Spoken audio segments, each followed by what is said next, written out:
Well, spring is a popular time for looking for a new apartment. A new scam, though, targeting renters to get their money before they even see a place in person. In a Consumer First Alert, Tammy Elliott tells us how to protect yourself.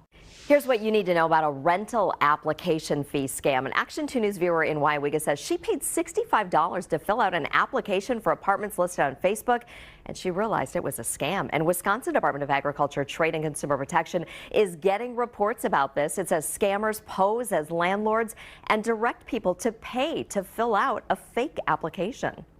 They were told that they needed to submit an application, which is pretty standard and normal, but they were also told to include a $60 per adult application fee before they could even tour the property.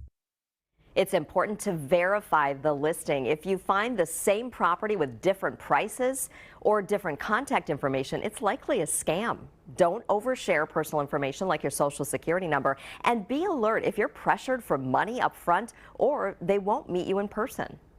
Some of them are fake listings. The properties don't even exist. Some of them are fake addresses with real property photos that have been made up. So we really hope consumers file complaints with us about the situation, letting us know what platform they were on, any information about the listing, but they should also report it to the housing platform that they are on to get these posts taken down.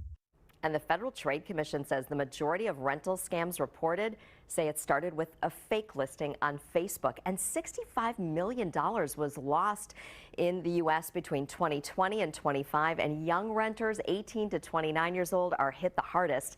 We have contact information for you for consumer protection and a landlord-tenant guide.